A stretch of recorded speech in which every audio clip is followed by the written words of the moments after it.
Welcome to the deep dive. Our mission today is to tackle a really massive, yet often invisible crisis in leadership.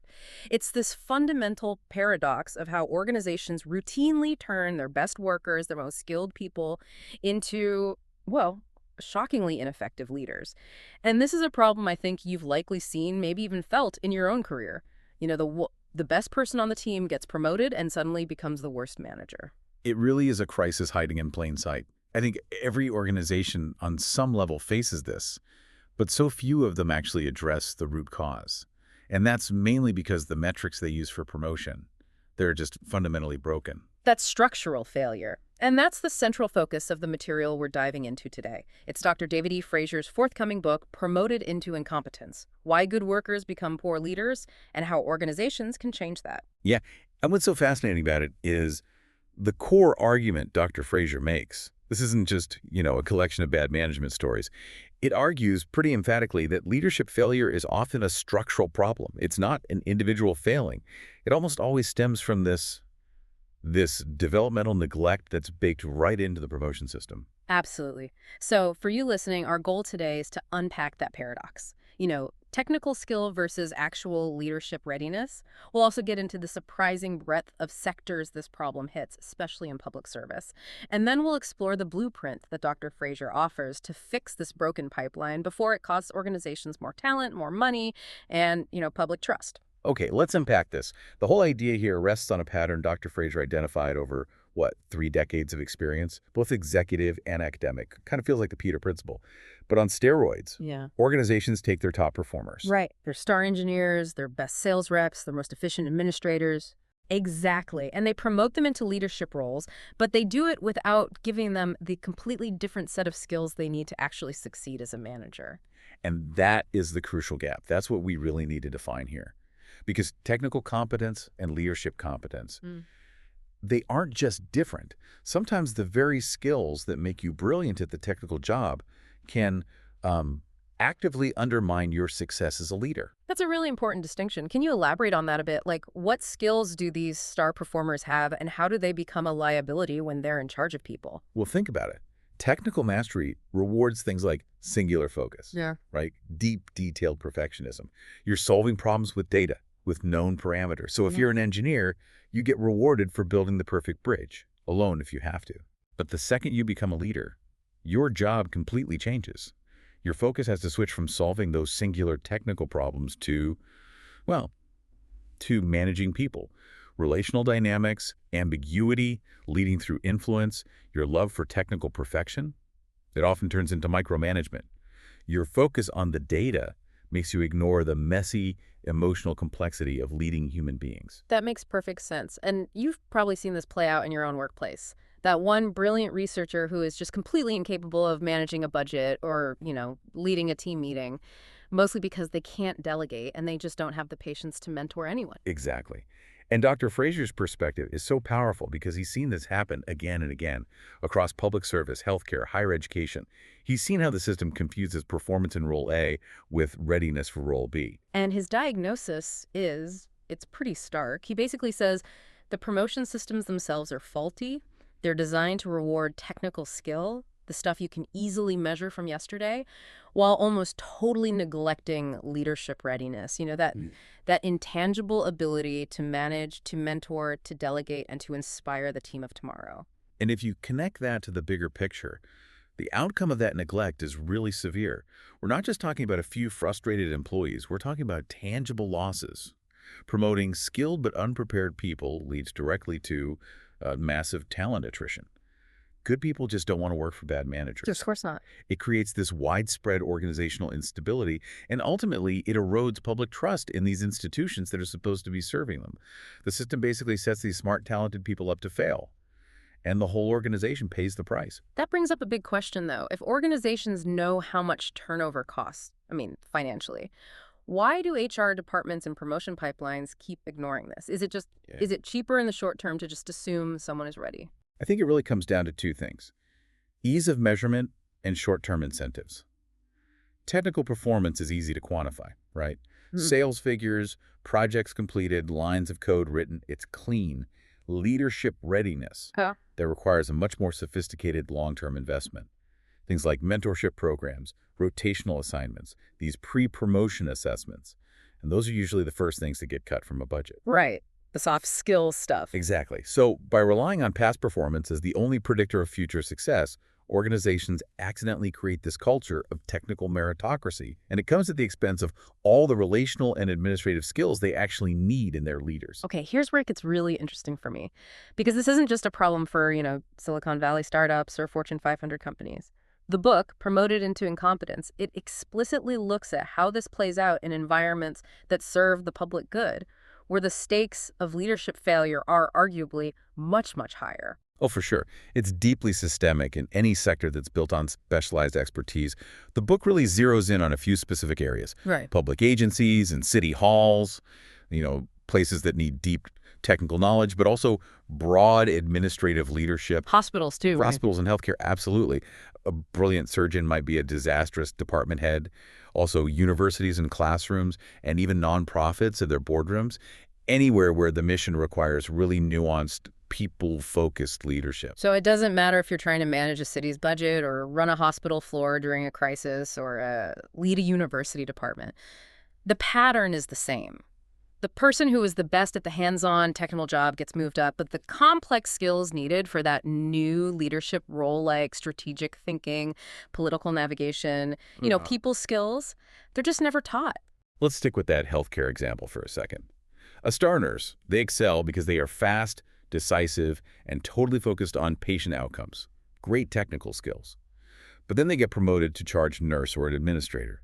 And suddenly they have to manage conflict between doctors, navigate insurance bureaucracy, fight for resources. A completely different job. A completely different universe. And if the hospital never trained them in budgeting or conflict resolution, their technical brilliance becomes, it becomes irrelevant. Or worse, it becomes a source of conflict when they try to just take over and do everything themselves. Right. And Dr. Jay Ume, who wrote the book's foreword, he puts a really fine point on this. He says that leadership failure is, and I'm quoting here, rarely a failure of individuals. He says it is a predictable outcome of structural and developmental neglect. Predictable. That's a key word, isn't it? It's the most damning word in that sentence. Because if the failure is predictable, then it is absolutely preventable. It means that organizations are, inadvertently manufacturing unprepared leaders just by valuing the wrong things when they promote people. They're rewarding yesterday's success instead of investing in what they need for tomorrow. Which brings us back to the book's core mission. It's not just to diagnose the sickness in the system. It's to offer a real blueprint for doing better. Specifically, how organizations can change the way they teach, mentor, and select the people who lead these crucial public services. I think we've spent enough time on the problem. Let's start exploring the prescription Dr. Fraser offers to fix it. So let's shift focus. The sources describe this book as both a diagnosis and a comprehensive guide for action. It's not just pointing out all the cracks in the foundation, it's promising specific tools and frameworks to actually rebuild it, to rebuild organizational confidence. That's exactly right. The roadmap it provides is designed for organizations to restore that confidence. And not by stopping promotions, because you have to promote good people, but by transforming those often misplaced promotions into intentional leadership development. It's all about being deliberate. Okay, so what does that intentional development actually look like in practice, according to Fraser's work? What are the key traits that organizations should be trying to cultivate? So the solution really focuses on completely rebuilding the leadership pipeline. And it does it with three non-negotiable characteristics in mind. The goal is to cultivate leaders who are 1, ethical, 2, capable, and 3, self-aware. These traits are specifically designed to balance out that narrow focus of pure technical expertise. Okay, let's define those in this context. What does it mean for a new leader, especially in, say, a public agency, to be truly self-aware? Self-awareness is it's crucial. Because it's what allows the new leader to see the difference between their old technical role and their new administrative one. It means they understand their own biases. For instance, that tendency they have to jump in and solve a technical problem themselves instead of coaching their team to do it. Ah, right. The hero complex. Exactly. Self-aware leaders know when to step back, when to delegate, and critically, when their own expertise is actually getting in the way of their team's growth. Mm-hmm. Without that self-awareness, the brilliant performer just becomes a bottleneck. Okay. And what about ethical leadership? I'm guessing that goes beyond just, being an honest person. It has to. In this context, ethical leadership means making decisions that are rooted in the organization's mission and the public trust it holds, not just in what makes their immediate department look efficient. In sectors like healthcare or government, ethical failures often happen when internal metrics are prioritized over the public good. Dr. Fraser is stressing that new leaders have to be trained to navigate these complex moral dilemmas and uphold transparency. And those are skills that are completely separate from, say, knowing how to code. And finally, capable. What does capable mean in this new leadership context? I'm assuming it's not technical capability. Precisely. Capability here means mastering all the administrative skills that were ignored during their technical career. Things like budgeting, strategic planning, conflict resolution, performance management, understanding organizational dynamics. The book provides specific field-tested tools that are designed to bridge this administrative gap. We hear that phrase, field-tested tools, a lot in the material. Can you give us a conceptual peek at what one of these practical frameworks might look like for, say, an HR department trying to fix its pipeline? Sure. I mean, we're talking about moving beyond just relying on the standard interview process.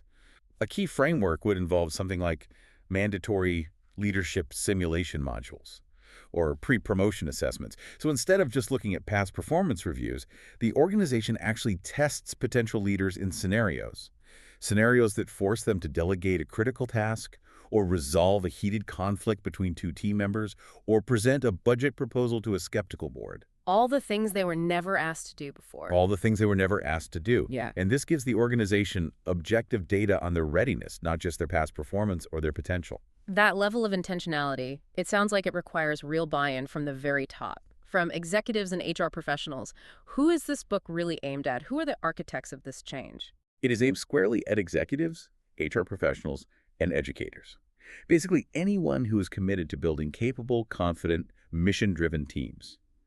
The material gives them the pragmatic tools they need to shift the entire organizational culture, to move away from just reacting to vacancies with these quick, often misplaced promotions, toward a deliberate strategy that's focused on preparation. It's a continuation of the whole Fraser leadership series, which is all about giving pragmatic tools to leaders who are operating in service of the public good. So what does this all mean? We've taken a deep dive into Dr. Fraser's analysis, and I think the core lesson is, well, it's pretty clear. If you want confident and competent leaders, leaders who won't fail when they're actually tested, the system has to intentionally prepare them for leadership. Technical skill alone isn't just not enough. It can be a dangerous metric when you're giving someone relational power. It's a powerful realization, and one that saves organizations a lot of money and pain in the long run.